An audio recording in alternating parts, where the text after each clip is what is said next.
నమస్తే welcome to story board. భారతదేశం lockdown ఎందుకు అమలు చేస్తోంది? కరోనాను కట్టడి చేయడానికా లేక కరోనా కేసులు పెరగకుండా చూడటానికా? ఈ ప్రశ్నకు సమాధానం చెప్పడం కొంచెం కష్టం. 8 వారాలుగా కఠిన ఆంక్షల అమల్లో ఉన్న వైరస్ అదుపులోకి రాలేదు. పరిమితంగానైనా కేసులు పెరుగుతున్నాయి. ఇప్పటి వరకు పరిస్థితులు అదుపులో ఉన్నాయి. ఇప్పుడు ప్రభుత్వం ఆంక్షల్ని సడలిస్తోంది. కొత్త కేసుల సంఖ్య భారీగా పెరిగితే పరిస్థితి ఏంటి? అర్జెంటుగా ఆర్థిక రంగాన్ని గాడిన పెట్టాలి. రోజుకో ప్యాకేజ్తో ముందుకొస్తోంది కేంద్ర ప్రభుత్వం. రాష్ట్రాలు కూడా చిన్నగా లాక్డౌన్ ఆంక్షలను సడలిస్తున్నాయి. ఆంక్షలు సడలించే కొద్దీ కేసుల సంఖ్య కూడా పెరుగుతోంది. 2-3 రోజుల్లో భారత్లో కరోనా బాధితుల సంఖ్య చైనాను దాటనుంది. లాక్డౌన్ సడలిస్తే వైరస్ అదుపు చేయడం సాధ్యమేనా? దేశంలో కరోనా వైరస్ సృష్టించిన భయోత్పాతం రోజురోజుకి పెరుగుతోంది. వైరస్ కొత్తగా సోకుతున్న వారికి సంబంధించిన గణాంకాలు ఆందోళన కలిగిస్తున్నాయి. మార్చి 25 నుంచి అమలు చేస్తున్న లాక్డౌన్ వల్ల దేశంలో కేసుల సంఖ్య ప్రమాదకర స్థాయిలో పెరగలేదు. లాక్డౌన్ అమల్లోకి వచ్చి 50 రోజులు దాటుతున్నాయి. ఈ 50 రోజుల్లో వైరస్ అదుపులోకి రావాల్సి ఉన్నా రాలేదు. పైగా ఈ వారంలో రోజువారీ కొత్త కేసులు పెరుగుతున్న తీరు వణుకు పుట్టిస్తోంది. ఈ పరిస్థితుల్లో ఆంక్షలు సడలించడం అంటే నిండు కుండలా ఉన్న రిజర్వాయర్కు గేట్లెత్తడం లాంటిదే. ఆర్థిక రంగాన్ని గాడిన పెట్టాలని భావిస్తున్న పాలకులు ప్రజారోగ్యానికి పొంచి ఉన్న ముప్పుని తాత్కాలికంగా పక్కన పెట్టారా అనే సందేహం కలుగుతోంది. 3వ విడత లాక్డౌన్ ముగింపు దశకు చేరుకున్న తరుణంలో ప్రధాని చేసిన వ్యాఖ్యలు ప్రాధాన్యత సంతరించుకున్నాయి. ముఖ్యంగా లాక్డౌన్ 4 చాలా భిన్నంగా ఉంటుందన్న మోడీ మాటల్లో మర్మమేంటి? మే 17 తర్వాత లాక్డౌన్ని కొనసాగిస్తారా లేక ఎత్తేస్తారా? లాక్డౌన్ కొనసాగిస్తే ఏ రంగాల్లో ఆంక్షల్ని సడలిస్తారనేది మరో ప్రశ్న. భిన్నమంటే ఏంటి? గతానికి ఇప్పటికీ తేడా ఏం ఉంటుంది? ప్రజా రవాణా మొదలవుతుందా? అంతర్రాష్ట్ర ప్రయాణాలకు అనుమతినిస్తారా? అన్ని రకాల దుకాణాలు తెరవచ్చా? ఈ ప్రశ్నలకు సమాధానాల కోసం ఎదురు చూస్తోంది భారతదేశం. संपूर्ण देश में संपूर्ण लॉकडाउन होने जा रहा है. हिंदुस्तान को बचाने के लिए, हिंदुस्तान के हर नागरिक को बचाने के लिए, आपको बचाने के लिए, आपके परिवार को बचाने के लिए आज रात 12 बजे से घरों से बाहर निकलने पर पूरी तरह पाबंदी लगाई जा रही है. देश के हर राज्य को, हर केंद्र शासित प्रदेश को, हर जिले, हर गांव, हर कस्बे, हर गली मोहल्ले को अब लॉकडाउन किया जा रहा है. ये एक तरह से कर्फ्यू ही है. जनता कर्फ्यू से भी कुछ कदम आगे की बात. లాక్డౌన్ ఆంక్షల్ని సడలించే విషయంలో పాలకుల వైఖరి ప్రపంచ ఆరోగ్య సంస్థకు బీపీ తెప్పిస్తోంది. కేసులు పెరుగుతున్నా వీలైనంత వరకు ఆంక్షల్ని సడలించాలని ప్రపంచ దేశాలు అడుగు ముందుకు వేస్తున్నాయి. లాక్డౌన్ నిబంధనలను సడలించడంపై WHO ఆందోళన వ్యక్తం చేస్తోంది. ఇకపై ప్రజలు వైరస్తో జీవించడం అలవాటు చేసుకోవాలని సూచిస్తోంది. కోవిడ్-19ను సమూలంగా తుడిచిపెట్టడం ఇప్పట్లో సాధ్యం కాదని చెబుతోంది ప్రపంచ ఆరోగ్య సంస్థ. కొత్త వైరస్ వ్యాప్తి చెందడం ఇదే తొలిసారి అని, మనిషి దానిపై ఎప్పుడు విజయం సాధించగలడనేది ప్రస్తుతానికి ప్రశ్నార్థకమేనంటున్నారు సంస్థ ప్రతినిధులు. And this virus may never go away. HIV has not gone away, but we've come to terms with the virus and we have found the therapies and we've found the prevention methods and people don't feel as scared as they did before, and we're offering life to people with HIV, long, healthy lives to people with HIV. And I'm not comparing the two diseases, but I think it is important that we're realistic. And I don't think anyone can predict when or if this disease will disappear. We do have one great hope. If we do find a highly effective vaccine that we can distribute to everyone who needs it in the world, but that vaccine will have to be available. It'll have to be. Vaccine వచ్చేంత వరకు కోవిడ్-19తో కలిసి జీవించక తప్పదు. Vaccine ఇప్పట్లో అందుబాటులోకి రాదు. ఈ విషయం తెలిసాక ప్రభుత్వాలు వ్యూహాలు మారుస్తున్నాయి. వైరస్ బారిన పడకుండా జాగ్రత్తలు పాటిస్తూనే ఆర్థిక వ్యవస్థను గాడిన పెట్టేందుకు కీలక రంగాల్లో ఆర్థిక లావాదేవీలకు అనుమతులనిస్తున్నాయి. మెల్లగా ఒక్కొక్కటిగా ఆంక్షలను సడలిస్తున్నాయి. ప్రజలు ఆర్థిక వ్యవస్థను కాపాడేందుకు ప్రణాళికలు సిద్ధం చేస్తున్నాయి. వైరస్ ఉధృతి తగ్గకపోవడంతో లాక్డౌన్ నిబంధనలను ఎత్తివేస్తే కేసులు పెరగవా అనేది అందరిలోనూ సందేహం. భారత్లో కేసులు పెరుగుతున్న సమయంలో ఆంక్షల్ని సడలించడం వల్ల వైరస్ కట్టలు తెంచుకునే అవకాశాలున్నాయి. లాక్డౌన్ మూడో దశలో ఆంక్షలు సడలించడం మొదలైన తర్వాత వైరస్ కొత్త ప్రాంతాలకు విస్తరించడం మొదలైంది. అంతకు ముందు వరకు కరోనా ఫ్రీగా ఉన్న జిల్లాల్లో ఇప్పుడు కొత్తగా కేసులు నమోదవుతున్నాయి. గడిచిన 24 గంటల్లో 3,722 కొత్త కేసులు నమోదయ్యాయని కేంద్ర ఆరోగ్య కుటుంబ సంక్షేమ మంత్రిత్వ శాఖ తెలిపింది. అదే సమయంలో 134 మంది మరణించారని పేర్కొంది. దీంతో దేశవ్యాప్తంగా ఇప్పటి వరకు నమోదైన కేసుల సంఖ్య 78,000 దాటింది. అయితే ఇందులో ఎక్కువ మంది కోలుకోవడం, యాక్టివ్ కేసులు 50,000కు లోపే ఉండడం కొంత సానుకూల అంశం. అయితే పరిస్థితులు ఇలాగే కొనసాగితే జూన్ మొదటి వారం నాటికి కేసుల సంఖ్య లక్షల్లోకి చేరుతుంది. బాధితుల సంఖ్య పెరిగే కొద్దీ బెడ్ల సంఖ్య పెంచాల్సి వస్తుంది. మరోవైపు మరణాల రేటు కూడా పెరగడం ఆందోళన కలిగిస్తోంది. కరోనా వైరస్ కారణంగా ఇప్పటి వరకు మృతి చెందిన వారి సంఖ్య 2,549కి పెరిగింది. వలస కార్మికులు తమ స్వస్థలాలకు వెళ్లేందుకు కేంద్ర ప్రభుత్వం ఆంక్షలు సడలించడంతో వారంతా స్వస్థలాలకు చేరుకుంటున్నారు. దీంతో గతంలో వైరస్ లేని ప్రాంతాల్లోనూ కొత్త కేసులు నమోదవుతున్నాయని అధికారులు చెబుతున్నారు. వలస కూలీలు సామాజిక దూరం పాటించకుండా లారీలు, ట్రక్కుల్లో పరిమితికి మించి ప్రయాణించడం కూడా ఇందుకు కారణమవుతోంది. దేశంలో 9 రాష్ట్రాల్లో పరిస్థితి ఆందోళనకరంగా ఉంది. ఈ రాష్ట్రాల్లో 2,000కు పైన కేసులున్నాయి. ఇందులో ఏపీ కూడా ఉంది. అయితే వీటిలోనూ మహారాష్ట్ర, ఢిల్లీ, గుజరాత్, తమిళనాడులో కొత్త కేసులు అధికమవుతున్నాయి. గడిచిన 24 గంటల్లో మహారాష్ట్రలో అత్యధికంగా 1,495 కేసులు నమోదవగా తమిళనాడులో 509, గుజరాత్లో 364, ఢిల్లీలో 359, రాజస్థాన్లో 200 కేసులు పెరిగాయి. మహారాష్ట్రలోనే 26,000 మంది బాధితులున్నారు. కేసుల సంఖ్య ఎక్కువగా ఉన్న 9 రాష్ట్రాల్లోనూ ప్రధాన నగరాలు ఆర్థిక రంగానికి చాలా కీలకం. ఢిల్లీ, ముంబై, చెన్నై, కోల్కతా, హైదరాబాద్, అహ్మదాబాద్లో కేసుల సంఖ్య పెరగడం ఆందోళన కలిగిస్తోంది. ఆర్థికంగా ఎదురవుతున్న కష్టాల నుంచి బయటపడేందుకు ఆంక్షలు సడలించాలని రాష్ట్ర ప్రభుత్వాలతో పాటు వివిధ రంగాలకు చెందిన సంస్థలు కేంద్రం మీద ఒత్తిడి తెస్తున్నాయి. వైరస్ను కట్టడి చేసేందుకు పాటించాల్సిన నిబంధనల్ని అమలు చేస్తూనే తాము పని చేసుకుంటామని చెబుతున్నాయి. కేంద్రమైనా రాష్ట్రమైనా ఆంక్షల్ని సడలించగలదు. అంతే తప్ప పనిచేసే చోట తాము సూచించిన నిబంధనలు అమలవుతున్నాయో లేదో పట్టించుకునే యంత్రాంగం ఏదీ లేదు. ఆంక్షల్ని సడలిస్తే పాలకుల పర్యవేక్షణ తగ్గి ప్రజల బాధ్యత పెరుగుతుంది. ప్రజలు అనుక్షణం అప్రమత్తంగా ఉండాల్సిందే. లాక్డౌన్ పద్మవ్యూహం లాంటిది. లోపలికి వెళ్లడమే కానీ విజయవంతంగా బయటకు రావడం ఎలా అనేది ఎవ్వరికీ అంతుపట్టం లేదు. 50 రోజుల నుంచి ఇంట్లోనే కూర్చుని ప్రజలు కూడా విసిగెత్తారు. పనులు లేక పేదలు ఇబ్బంది పడుతున్నారు. ఆర్థిక వ్యవస్థను గాడిన పెడుతూనే వైరస్ను అదుపు చేసేందుకు ప్రభుత్వం ముందున్న ప్రత్యామ్నాయాలేంటి? మార్చి 17న 3వ విడత లాక్డౌన్ ముగియనుంది. ఆ తర్వాత ఏంటి? లాక్డౌన్ ఎత్తేసే పరిస్థితి లేదు. అలాగని కొనసాగించడం కూడా కష్టమే. అందుకే మధ్య మార్గాన్ని అనుసరించాలని భావిస్తోంది కేంద్ర ప్రభుత్వం. ప్రజారోగ్యాన్ని కాపాడుతూనే ఆర్థిక వ్యవస్థను గాడిన పెట్టేలా ఆంక్షల్ని సరళీకరించాలని సర్కార్ భావిస్తోంది. కేసులు పెరుగుతున్న తరుణంలో లాక్డౌన్ కొనసాగించాలని కొంతమంది ముఖ్యమంత్రులు డిమాండ్ చేస్తున్నారు. కేంద్ర నిర్ణయంతో సంబంధం లేకుండా ఇప్పటికే కొంతమంది ముఖ్యమంత్రులు లాక్డౌన్ను నెలాఖరు వరకు పొడిగించారు. తెలంగాణలో ఈ నెల 29 వరకు లాక్డౌన్ అమల్లో ఉంది. దేశంలో మరికొన్ని రాష్ట్రాలు కూడా తెలంగాణ బాటలో నడుస్తున్నాయి.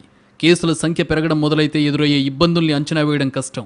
లాక్డౌన్ అమల్లో ఉండగానే కేసులు అదుపు చేయాలని రాష్ట్రాలు భావిస్తున్నాయి. కేసుల సంఖ్య ఎక్కువగా ఉన్న రాష్ట్రాల అభిప్రాయం ఇదే. మరోవైపు కరోనాను గట్టిగా డీల్ చేస్తున్న రాష్ట్రాలు పరిస్థితులు అదుపులో ఉన్నాయని భావిస్తున్న ముఖ్యమంత్రులు మాత్రం ఆంక్షల్ని సడలిస్తున్నారు. ఏపీ ఇందుకు ఉదాహరణ. ఆంక్షల్ని సడలించి దైనందిన జీవితాన్ని పట్టాలెక్కించే విషయంలో ఆంధ్రప్రదేశ్ ప్రభుత్వం చూపిస్తున్న వేగం ఆదర్శప్రాయంగా నిలుస్తోంది. మహారాష్ట్ర, ఢిల్లీ, తమిళనాడు, పశ్చిమ బెంగాల్, పంజాబ్ లాక్డౌన్ను పొడిగించాలని కోరుతున్నాయి. ఈ రాష్ట్రాల్లోనే మెట్రో నగరాలున్నాయి. మెట్రో నగరాల్లో కేసులు విపరీతంగా పెరుగుతున్న తీరు ఆందోళన కలిగిస్తోంది. ముంబైలో కోవిడ్-19 బాధితుల కోసం కేటాయించిన బెడ్లన్నీ ఫుల్ అయ్యాయి. మహారాష్ట్రలో ఉన్న వెంటిలేటర్లన్నీ ఉపయోగంలో ఉన్నాయి. ఇకపై కేసులు పెరిగితే కొత్తగా వచ్చేవారికి వెంటిలేటర్లు వేరే రాష్ట్రం నుంచి తేవాల్సిన పరిస్థితి ఏర్పడింది. ఆసుపత్రుల్లో రోగుల బెడ్ల మధ్య ఉన్న గ్యాప్ తగ్గించి కొత్తగా 1,500 బెడ్లను ఏర్పాటు చేసింది మహారాష్ట్ర ప్రభుత్వం. నాయర్ ఆసుపత్రిలో నిన్నటి వరకు 336 బెడ్లుండగా ప్రస్తుతం అవి 800కు పెరిగాయి. ముంబై తరహా పరిస్థితి మిగతా నగరాల్లోనూ వచ్చే ప్రమాదం కనిపిస్తోంది. కేంద్ర ప్రభుత్వం ఏప్రిల్ 20న ఆంక్షల్ని సడలిస్తూ నిర్ణయం తీసుకున్న తర్వాత రోజువారీ కొత్త కేసుల సంఖ్య పెరగడం మొదలైంది. వలస కూలీల తరలింపు తర్వాత ఒక్కసారిగా రోజువారీ కొత్త కేసుల సంఖ్య 4,000కు చేరుకుంది. భారత్లో ప్రతిరోజు 3,500కు పైగా కొత్త కేసులు వస్తున్నాయి. ఆంక్షల్ని సడలించే కొద్దీ రోజువారీ కొత్త కేసుల సంఖ్య 10,000కు పెరిగినా ఆశ్చర్యపోవాల్సిందేమీ లేదు. జూన్ మొదటి వారానికి దేశంలో కరోనా కేసులు 2 లక్షలకు చేరొచ్చు. కేసులు పెరిగితే బెడ్లు, వైద్యులు సరిపోకపోవచ్చు. ఇలాంటి పరిస్థితి వస్తే మరణాల రేటు పెరుగుతుంది. 50 రోజుల నుంచి లాక్డౌన్ అమలు చేయడం వల్ల దేశంలో వైరస్ను చాలా వరకు అదుపు చేయగలిగింది ప్రభుత్వం. దేశంలో 35% రాష్ట్రాలు, కేంద్రపాలిత ప్రాంతాల్లో కరోనా అదుపులో ఉంది. దాదాపు 400 జిల్లాల్లో కరోనా కేసులు లేవు. ఇది సానుకూల అంశం. కేసులు పెరుగుతున్న ప్రాంతాల్లోనూ కంటైన్మెంట్ జోన్లను ఏర్పాటు చేసిన ప్రభుత్వాలు ఆయా ప్రాంతాలపై పూర్తిగా దృష్టి సారించాయి.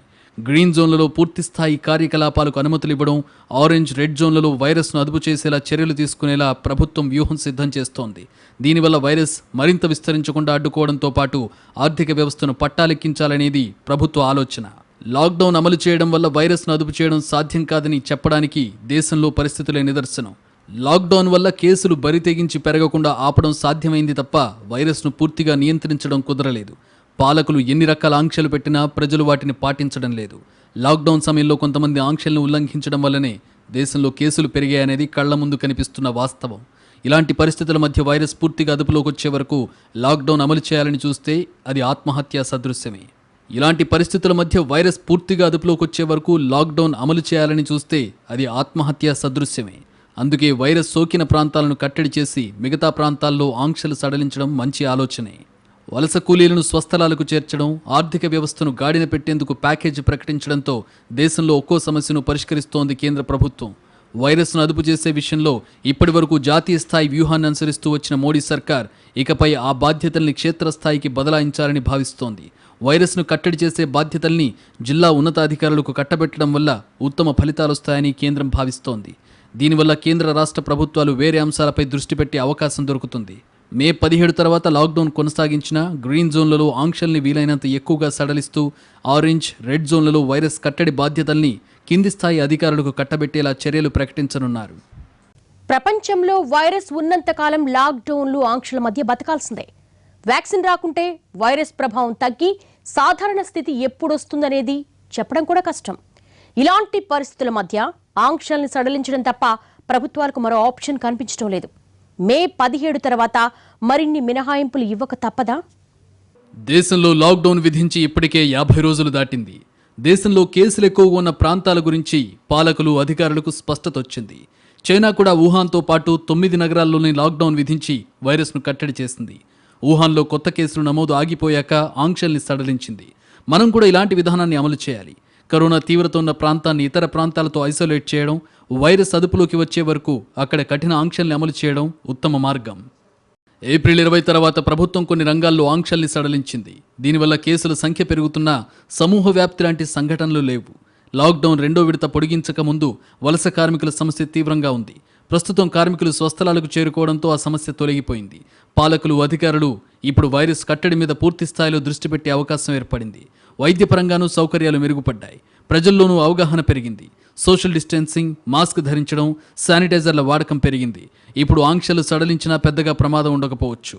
లాక్డౌన్ వల్ల విపత్కర పరిస్థితులు నెలకొన్న విషయం వాస్తవం. ప్రజలు తీవ్ర ఇబ్బందులు ఎదుర్కొంటున్నారు. ఆర్థిక ప్రగతి కుంటుపడింది. ప్రజల ఆరోగ్యం విషయంలో ప్రభుత్వం రెండవ ఆప్షన్ తీసుకోలేదు కాబట్టి గత్యంతరం లేక లాక్డౌన్ విధించింది. దేశం మొత్తంలో లాక్డౌన్ని అకస్మాత్తుగా ప్రకటించారు. లాక్డౌన్ను ప్రకటించినంత వేగంగా దాన్ని ఎత్తివేసే పరిస్థితి లేదు. ఆర్థిక పరిస్థితి పూర్తిగా కుంటుపడ్డంతో మెల్లమెల్లగా ఒక్కో రంగాన్ని గాడిన పెడుతోంది కేంద్రం. ఇప్పటికే వ్యవసాయం, నిర్మాణ రంగం, ఐటీతో పాటు ప్రభుత్వానికి చెందిన వివిధ శాఖలు పూర్తి స్థాయిలో పనిచేస్తున్నాయి. దేశంలో కరోనా హాట్ స్పాట్లను గుర్తించే పనిలో కేంద్రం తలమునకలై ఉంది. ప్రస్తుతం నమోదవుతున్న రోజువారీ కొత్త కేసుల్లో దాదాపు 80% కేసులు 62 జిల్లాల్లోనే నమోదవుతున్నాయి. ఇలా హాట్స్పాట్లను, అత్యధిక కేసులు నమోదవుతున్న జిల్లాలను పూర్తిగా సీల్ చేయడం, అక్కడ లాక్డౌన్ కొనసాగించాలని ప్రభుత్వం భావిస్తోంది. వైరస్ ప్రభావం అంతగా లేని చోట సాధారణ పరిస్థితులు తీసుకురావడానికి, ప్రజలు గుంపులుగా పోగుపడ్డానికి వీల్లేని రంగాలకు అనుమతులు మంజూరు చేసే ఆలోచనలో ఉంది. ఇందులో భాగంగా ఒకేసారి అన్ని సేవలు ప్రారంభించుకున్నప్పటికీ అవసరమైన కొన్ని రంగాల్లో ఉత్పత్తికి అనుమతులు ఇవ్వచ్చు. ఇప్పటికే కొన్ని రకాల సడలింపులు ఇచ్చినా మరిన్ని ఆర్థిక కార్యకలాపాలు ప్రారంభించాలని పారిశ్రామిక సంఘాలు ఒత్తిడి చేస్తున్నాయి. పారిశ్రామిక రంగానికి ప్యాకేజీ ప్రకటించాలని భారత పారిశ్రామిక సమాఖ్య ఇప్పటికీ డిమాండ్ చేసింది. ప్రధానమంత్రి మోడీ కూడా ఆర్థిక రంగాన్ని గాడిలో పెట్టేందుకు 20 లక్షల కోట్ల రూపాయలతో భారీ ప్యాకేజ్ ఉంటుందని ప్రకటించారు. ఇందులో భాగంగా చిన్న, మధ్యతరహా పరిశ్రమలకు పలు రాయితీలు, వెసులుబాట్లు ప్రకటించారు. పేదలు, వలస కూలీలకు ఉపాధి కల్పన, రైతులు, గ్రామీణ భారతానికి మరింత వెసులుబాటు కల్పిస్తున్నట్లు కేంద్ర ఆర్థిక మంత్రి ప్రకటించారు. Minimum wages at the moment is applicable only to 30% of all the workers. We want to make it universal. We want to give that right to minimum wage universally to all workers. So that is one of the major thing we are working towards, and as you know, it's all discussed in the parliament. It is getting work is done in the parliament. It is happening there, but I'm giving you some of the highlights. Second is also the regional disparity in minimum wage which exists.